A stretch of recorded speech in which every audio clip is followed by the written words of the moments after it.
بررسی سریال جدید محکوم، سریالی که پر از بازیگره. ببینیمش یا نه؟ سلام و درود دوستان و همراهان عزیز جافیمیم، امیدوارم حالتون خوب باشه. من مجتبی هستم، با این ویدیو جدید اومدم خدمتتون. فقط نظرمو درباره سریال میگم، منتقد نیستم و با شما به اشتراک میذارم. امیدوارم که دوست داشته باشین. شما هم حتما نظراتتون رو بگین، هم درباره این ویدیو هم درباره این سریال اگه دیدین که دوست داشتین یا نه، که با هم تعامل داشته باشیم. خب دوستان، بریم سراغ بررسی سریال بدون فوت وقت.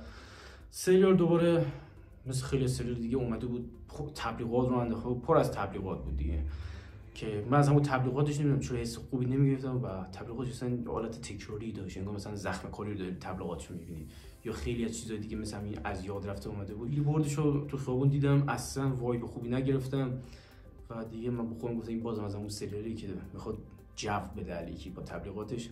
بازیگرم زیاد داره، بازیگر خوب، خانم ساره بیات، پژمان جمشیدی که تو قسمت اولش نیومد، مهران قفوریان و آقای کوروش تمامی، که حالا دیگه نمیدونم جدیدن فکر میکنم اگه بازیگر زیاد داشته باشه و تبلیغات هم زیاد بکنن، احتمالاً سریال خوبی بشه. در کل داستان سریال خیلی رو اعصابم بود. یه پسر خرس گنده رو می‌بینیم با اون هیکلش، یه مخالف ازدواج مادرشه که مثلا نفهمیدم چرا اینقدر مقاومت میکنه.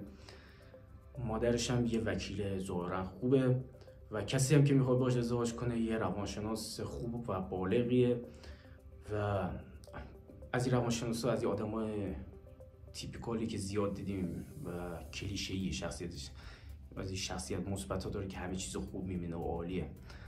بعد به نظرتون این دوتا شخصیت بالغ و خوب رفتارشون در برابر این پسری که واقعا اخلاق تندی داره، آدم میزنه، توهین میکنه چیه؟ این که عروسیمون رو یکم بندازیم جلوتر، یعنی ازدواج زودتر بکنیم، احتمالاً با تو عمل انجام شده قرار میگیره و باش کنار میاد.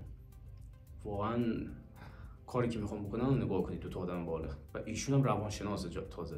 بعد این مرد بالغ پیشنهادی که به اون زنه میده چیه؟ که یکم میره جلوتر تو ماشین باهاش صحبت میکنن، اینکه خونه تو برو به نامش بزن. اصلا از این رو به اون میشه.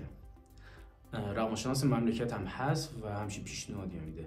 واقعا آخه هر کیم در برابر همچین چیزی قرار میگه نمیگه که تو داری به من رشوه میدی و اینو چجوری همچین آدم بالغی متوجه نشده. سریال اینقدر این شخصیت پردازی شلوغ و در هم برهمشون ادامه میده تا میرسه متاسفانه به اون پلانی که پسر موقع عقد مامانش میره رو ماشین همون روانشناسه مینویسه بیشرف و دزد ناموس، که دیگه اونجا واقعا تبدیل میشه به یک کمدی فیلم دیگه متاسفانه. یعنی حالا احتمالاً از عمد کارو نکردم ولی خب واقعا کمدی شد دیگه از اونجا به بعد. یا یه تیکش جای که رفتن شمال داره یه سوء استفاده غیر حرفی میکنه واقعا از توان پزشکیش در هیپنوتیزم زن. حالا ببینیم متوجه میشین چقدر بچه بازیه انگار هیپنوتیزمی که داره میکنه. در کل هیچ بازی خوبی قسمت اول نمیبینیم، دیالوگ اصلا هیچ کاری با آدم نمیکنه، خونسوه، اصلا انگار از روی جای بچه‌ها دارن میخونن. فقط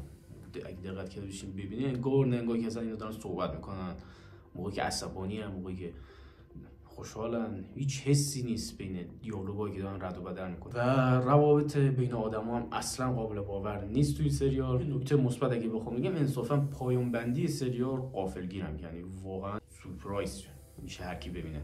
هر جوری فکر میکردم تموم میشه ولی الا اینجوری که تموم شد و فقط پایان بندیش خوب بود. نکته مثبتی میتونم بگم یه قلابی داد، حالا میشه تحمل کرد قسمت بعدیش رو ببینید.